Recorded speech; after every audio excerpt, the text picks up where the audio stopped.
बोलो सियापति रामचंद्र भगवान की जय। लंका कांड दोहा नंबर 79। बहुरे राम सब तन चितई, बोले बचन गंभीर। द्वंद्व युद्ध देखऊं सकल, श्रमत भय अति वीर। सियावर रामचंद्र पत जय शरणम, शंकर हरिओम जय जय सिया राम। मंगल भवन अमंगल हारी, द्रबहोत श्रुत अजर विहारी। श्री राम जय जय राम, श्री राम जय जय राम। फिर श्री राम जी सबकी ओर देखकर गंभीर वचन बोले, हे वीरों, तुम सब बहुत ही थक गए हो, इसलिए अब मेरा और रावण का द्वंद्व युद्ध देखो। ऐसा कहकर श्री रघुनाथ जी ने ब्राह्मणों के चरण कमलों में सिर नवाया और फिर रथ चलाया। तब रावण के हृदय में क्रोध छा गया और वह गरजता तथा ललकारता हुआ सामने दौड़ा। उसने कहा, अरे तपस्वी सुनो, तुमने युद्ध में जिन योद्धाओं को जीता है मैं उनके समान नहीं हूँ। मेरा नाम रावण है, मेरा यश सारा जगत जानता है। लोकपाल तक जिसके कैद खाने में पड़े हैं। तुमने खर, दूषण और विराध को मारा, बेचारे बलि का व्याध की तरह वध किया। बड़े बड़े राक्षस योद्धाओं के समूह का संहार किया और कुंभकर्ण तथा मेघनाथ को भी मारा। अरे राजा, यदि तुम रण से भाग न गए तो आज मैं वह सारा बैर निकाल लूंगा। आज मैं तुम्हें निश्चय ही काल के हवाले कर दूंगा।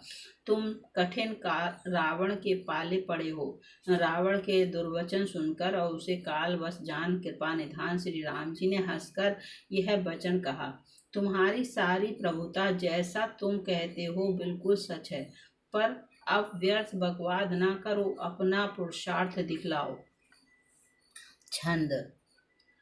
जन जल्पना करी सुजसुना, सही नीति सुनहि करहि क्षमा।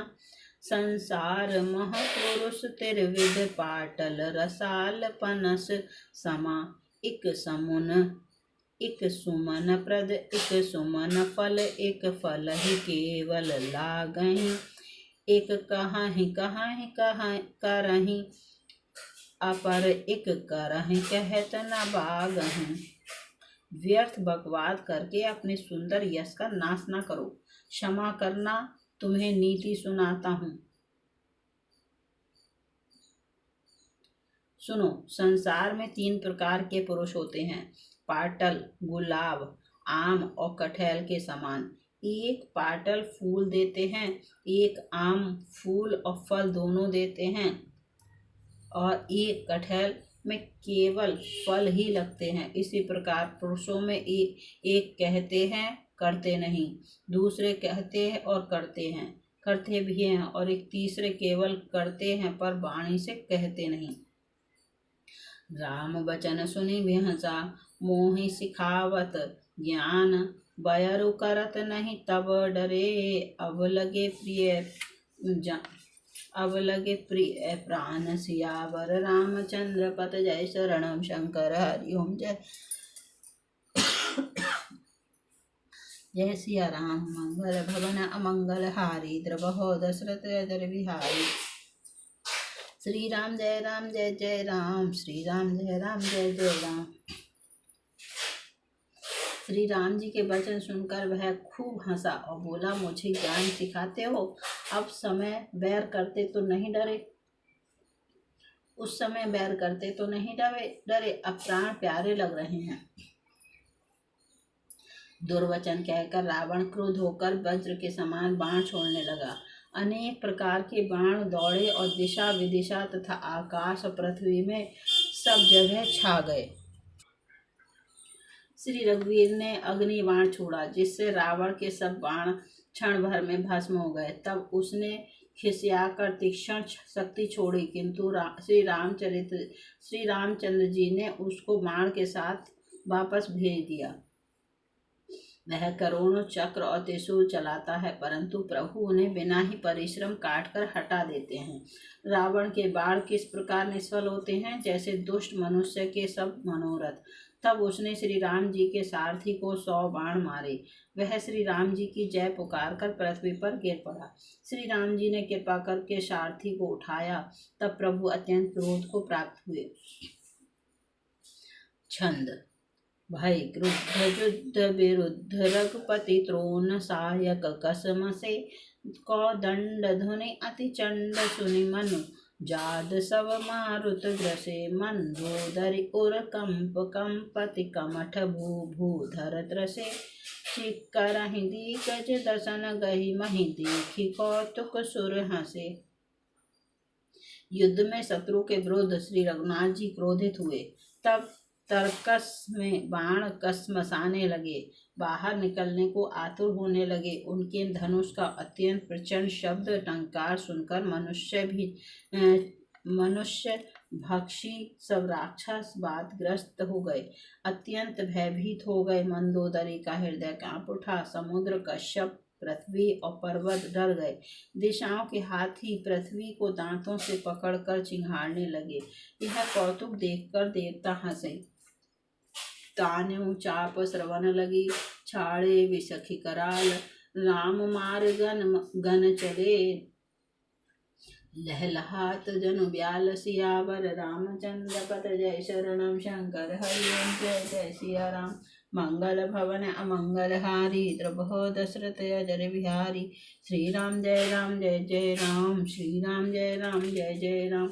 धनुष को कान तक तान कर श्री रामचंद्र जी ने भयानक बाण छोड़े। श्री राम जी के बाण समूह ऐसे चले मानो सर्प लहलहाते हुए जा रहे हों। बाण ऐसे चले मानो पंख वाले सर्प उड़ रहे हों।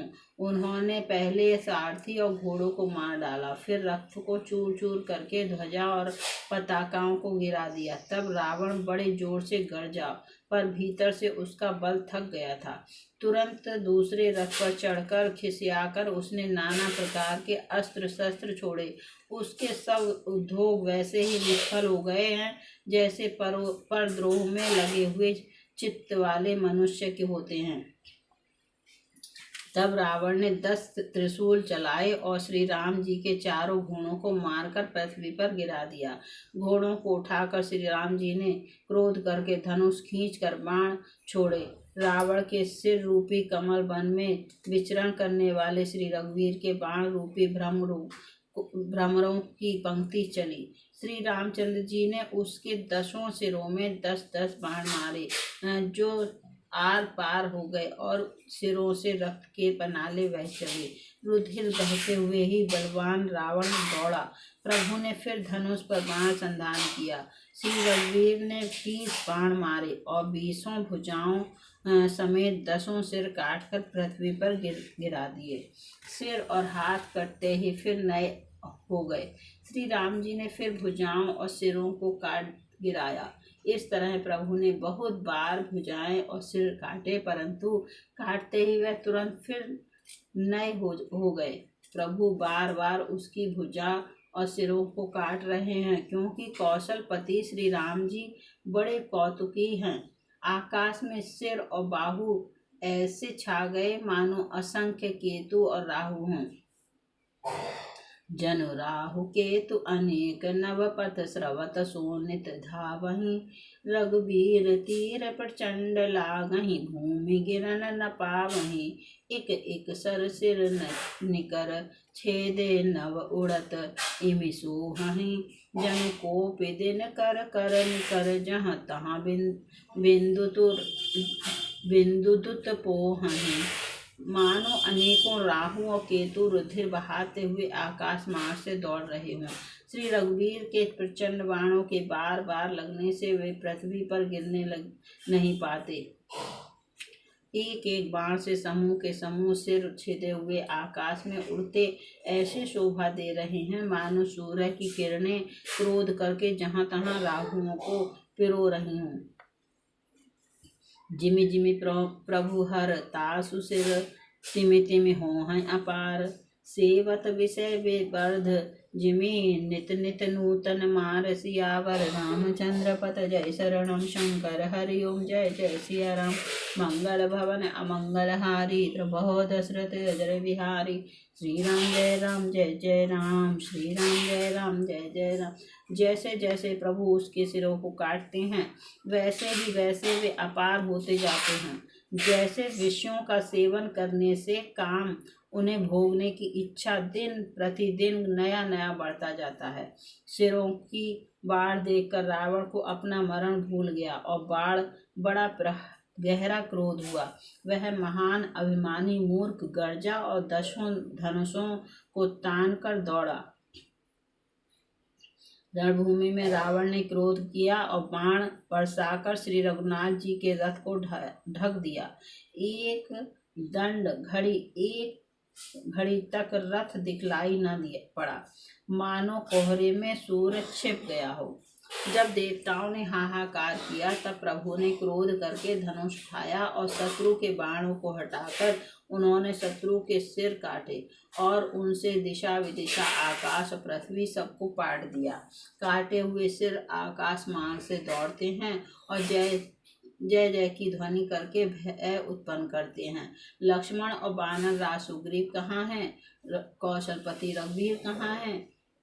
कहाँ राम कही सिर निकर धाये, देखी मरकट भजी चले संधानी धनु रघुवंश मनि हसी, सरहि सिर बेधे भले सिर मालिका कर कालिका, गही वृंद वृंदहि बहु मिली करि रुधिर सरी, मज्जनु मनहु संग्राम बट पूजन चली। राम कहाँ हैं? ये कहकर सिरों के समूह दौड़े। उन्हें देखकर वानर भाग चले। तब धनुष धंधान करके रघुकुल मणि श्री राम जी ने हंसकर बाणों से उन सिरों को भली भांति भेद डाला। हाथों में मुंडों की मालाएं लेकर बहुत सी कालिकाएं झुंड के झुंड मिलकर इकट्ठी हुई और वे रुधिर की नदी में स्नान करके चली, मानो संग्राम रूपी बट वृक्ष की पूजा करने जा रही हूँ। पुनि 10 कंठ क्रुद्ध हुई, क्षाण शक्ति प्रचंड चली विभीषण सन्मुख, मनहु काल कर दंड सियावर रामचंद्र पत जय शरणम शंकर हरि ओम जय जय सिया राम। मंगल भवन अमंगल हारी द्रबहो दशरथ अजर विहारी। श्री राम जय जय राम, श्री राम जय जय राम। फिर रावण ने क्रोधित होकर प्रचंड शक्ति छोड़ी। वह विभीषण के सामने ऐसी चली जैसे काल यमराज का दंड हो। यह अत्यंत भयानक शक्ति को आती देख और यह विचार कर कि मेरा प्राण शरणागत के दुख का नाश करना है, श्री राम जी ने तुरंत ही विभीषण को पीछे कर लिया और सामने होकर वह शक्ति स्वयं सह ली। शक्ति लगने से उन्हें कुछ मूर्छा हो गई, पर प्रभु ने तो यह लीला की, पर देवताओं को व्याकुलता हुई। प्रभु को श्रम शारीरिक कष्ट प्राप्त हुआ देखकर विभीषण क्रोधित हो हाथ में गदा लेकर दौड़े और बोले, अरे अभागे मूर्ख नीच दुर्बुद्धि, तूने देवता मनुष्य मुनि नाग सभी से विरोध किया। तूने आदर सहित शिव जी को सिर चढ़ाया, इसी से एक एक के बदले में करोड़ों पाए। उसी कारण से अरे दुष्ट, तू अब तक बचा है, किंतु अब काल तेरे सिर पर नाच रहा है। अरे मूर्ख, तू राम विमुख होकर संपत्ति सुख चाहता है। ऐसा कहकर विभीषण ने रावण की छाती के बीचों बीच गदा मारी। उर्माझ गदा प्रहार घोर कठोर लागत मही पर्यो, 10 बदन सोनित स्रवत पुनि संभारि, धायो सिर भर्यो दो भिरे अति बल मज्ज, युद्ध विरुद्ध एक ही हने, रघुवीर बल दर्पित विभीषण घाली नहीं ता कहु गने। बीच छाती में कठोर गदा की घोर और कठिन चोट लगते ही वह पृथ्वी पर गिर पड़ा। उसके 10 मुखों से रुधिर बहने लगा। वह अपने को फिर संभाल कर क्रोध में भरा हुआ दौड़ा। दोनों अत्यंत बलवान योद्धा भिड़ गए और मल्ल युद्ध में एक दूसरे के विरुद्ध होकर मारने लगे। श्री रघुवीर के बल से गर्वित विभीषण उसको रावण जैसे जग विजयी योद्धा को पाषाण के बराबर भी नहीं समझते। उमा विभीषण रावण ही सन्मुख चितव की काऊ, सो अवगिरत काल ज्यों श्री रघुवीर प्रभाव। सियावर रामचंद्र पत जय शरणम, शंकर हरिओम जय जय सिया राम। मंगल भवन अमंगल हारी, त्रवहो दशरथ अजर विहारी। श्री राम जय जय राम, श्री राम जय जय राम। शिव जी कहते हैं, हे उमा, विभीषण क्या कभी रावण के सामने आंख उठाकर भी देख सकता था, परंतु अब वही काल के समान उससे भिड़ रहा है। यह श्री रघुवीर का ही प्रभाव है। बोलो सियापति रामचंद्र भगवान की जय। लंका कांड दोहा नंबर 94 समाप्त।